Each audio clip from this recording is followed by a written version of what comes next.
I fly with the stars in the skies. I can no longer try to worry about me and who I aspire. I get what I desire. It's my every moment I'm king. In this very moment I will retire with a crown. Greatness is what we on the brink of. Anyways, yeah, so let's get into me talking about my experience in high school, growing up gay, and navigating my way through that, and all of those things, you know, all that in this video. Begging me to stay, and then you walk away. There's something that you wanted to say.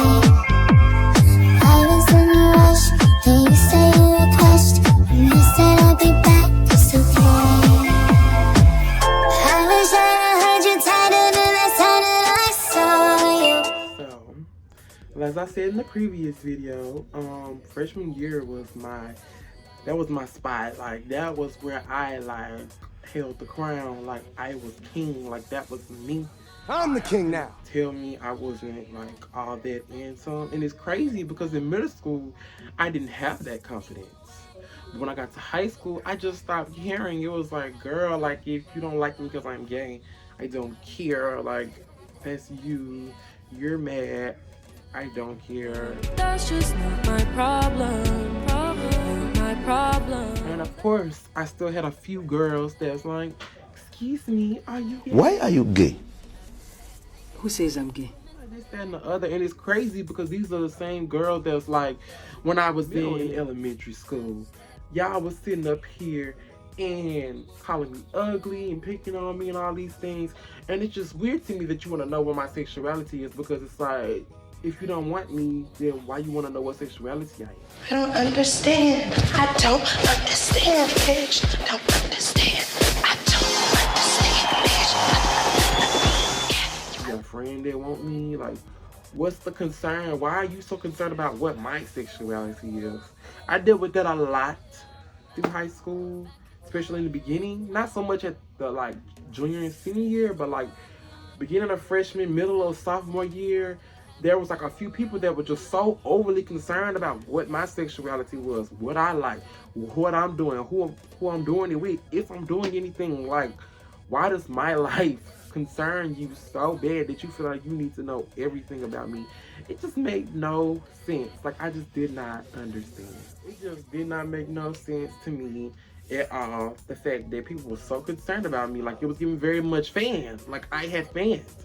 Because it makes no sense.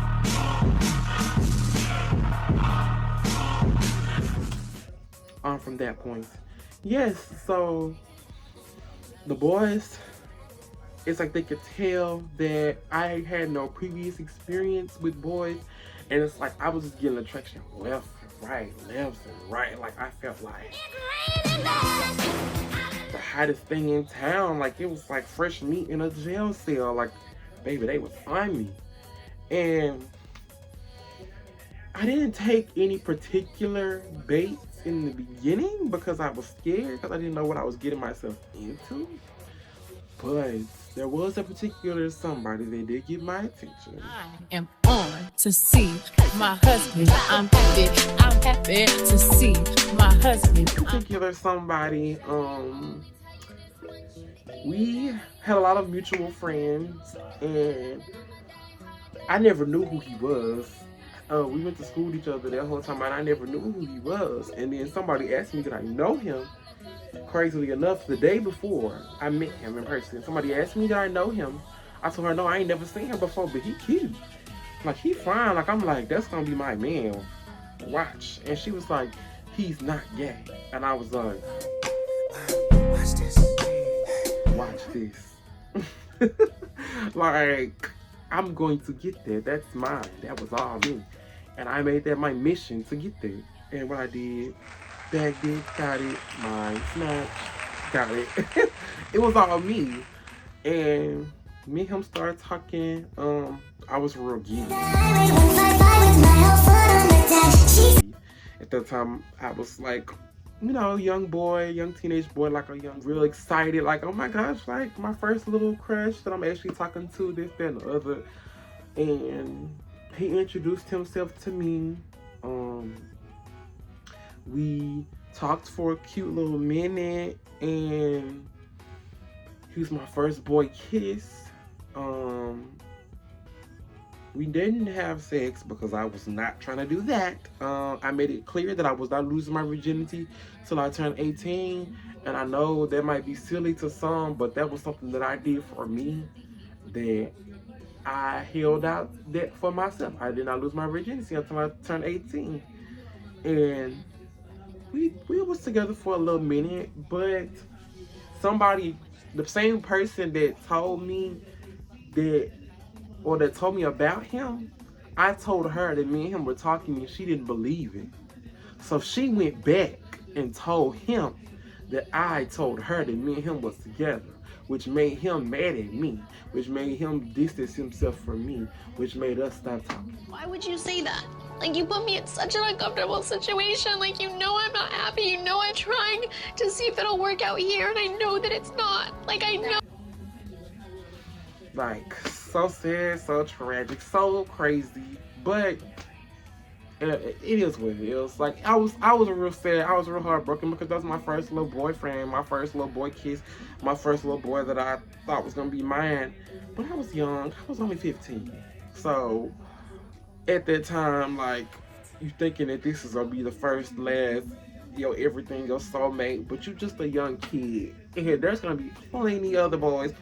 And when you get older, it's gonna be men. Like, you gonna find your man when it's time. You might find your sweetheart in school, but that's not necessarily gonna happen for everybody. It won't happen for everybody, but it might happen for you. Yeah, after him, I had like other boyfriends. There were a lot of guys who were looking at my butt. Like, that's when I really figured out that boys are like really crazy when they come to like a big butt like this. That's all they be worried about. They don't care about much else. A lot of the times, like, sometimes that's all they want. Sometimes that's all they care for. And especially being young, little hornballs, like little teenagers, that's all they was thinking about, like getting some. But I wasn't giving none to none of them because no, like, I don't care how good you look. I don't care what I heard about you. I don't care what I know. I don't. You're not gonna get me.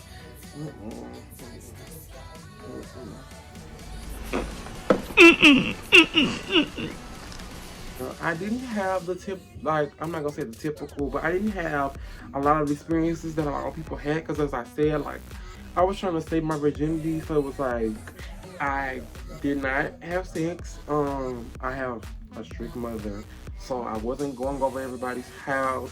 I wasn't spending time with these boys, these boyfriends, or nothing like that. Like, it was never none of that. I only got to talk to them, like, if we went to school together, I got to see you in school and talk on the phone with you and text you. And if maybe, like, towards the end of high school, yeah. But in the beginning, like, there was no dating, there was nothing outside of school. Like, if we weren't seeing each other at school, if we weren't talking at school, then that was just the end. Like, we just left it there. And I didn't know how else to handle my relationship because I was too young to be driving. I wasn't finna be riding around in nobody's car. Oh, where you going? Ah! Did you press the button? Taking out the whole world because I'm trying to get to this boy. Like, it's not that serious. But yeah, when I was around that time, there wasn't really much dating. It was just more so going on dates. I'll say that there wasn't much going on dates. I wish I could go back and experience that more younger, but I can still experience it now as well. So, I mean, I'm not tripping on it too bad. But yeah, high school, growing up, gay, pretty much was a lot of closet cases looking at my booty. Boys trying to use me for sex. Girls trying to figure out if I'm gay. Me trying to figure out, like, how to come into myself fully, like, as a person and being gay and learning the aspects of that, because being young, like, we don't have an example of what a gay black man is supposed to be, or what a gay man, even if you're not black, we don't have that example of what a gay man is supposed to be. And a lot of times we just either follow the example of the mother or maybe the father, whichever parent that you end up staying with. So we had to grow up without that example of what a gay man is supposed to be. How am I supposed to love? How am I supposed to navigate life? What is this world? How do I live in it and be happy? Like, I didn't have that, so I didn't know that, and it made it harder because everybody was like pressuring me, like, what are you? You should like girls. Maybe you just ain't found the right one. You need to go try a girl and this and that, and it just was all these different. Everybody everywhere just got something to say, just so worried about me. And it's like, I know a lot of other gay people, trans people, bisexual people, or even pansexual people, they have dealt with the same thing, where it's like everybody wants to know what you are, and it's like, why are you worried about me? Why are you worried about me? Why do you care so bad? And it's like, dang, like, But that's none of your business. get out my sauce, get out my Kool-Aid, back up a little bit. You too close. 76 feet away from me is what I need! What I need! What I need! Like, I just don't understand. And it was hard, but I feel like as traumatic as it is, it's the reason why a lot of us in the LGBTQIA plus are as strong as we are. It's because we have to be, because otherwise, I mean, we would just be falling apart every time we take a step. It's hard. It's really hard. We got people coming at you left and right, one about your race, one about your sexuality, one about your femininity or your masculinity, about your clothing style. Like, they want to just dictate you and judge you on everything. Like, people just want to run your life. Like, they act like you're a Sims character or you a Barbie doll or something. And it's sad, but I guess that's just the way life is, unfortunately. It's unfortunate, but it seems like that's just the way life is. Nothing we can do, which is, I mean, we can stand up for ourselves and we can try to make a change, but it's so deeply ingrained in society that it's going to be hard to change everybody. It's going to be very hard to change everybody. And I learned that young. Like, you can't make everybody accept you. You can't make everybody like you, and everybody not going to like you, and that's fine. The ones that don't like you, don't worry about them. The ones that don't want to talk to you, don't worry about them. The ones that want to judge you, don't worry about them. Don't give them that energy or that power to bring you down or make you feel bad about yourself or doubt or make you want to self-harm or anything. Don't let them take you to that space, because you better than it. And there's something very big and something very powerful within you, or otherwise they wouldn't be so concerned with you. Clock that T. Clock it. Clock that T. Clock it. Clock that T. They wouldn't be so concerned with you if you wasn't a threat, if you wasn't nothing to worry about, if you weren't pressured, if you wasn't taking that heat. Like, obviously it's something about you that they so concerned about. You are that bitch. You is that bitch. So be that bitch. You're just a star. You're walking stars. But no. Oh. Yeah. High school was very fun. Now, leaving high school was kind of ghetto. Like I said, I lost my virginity at 18.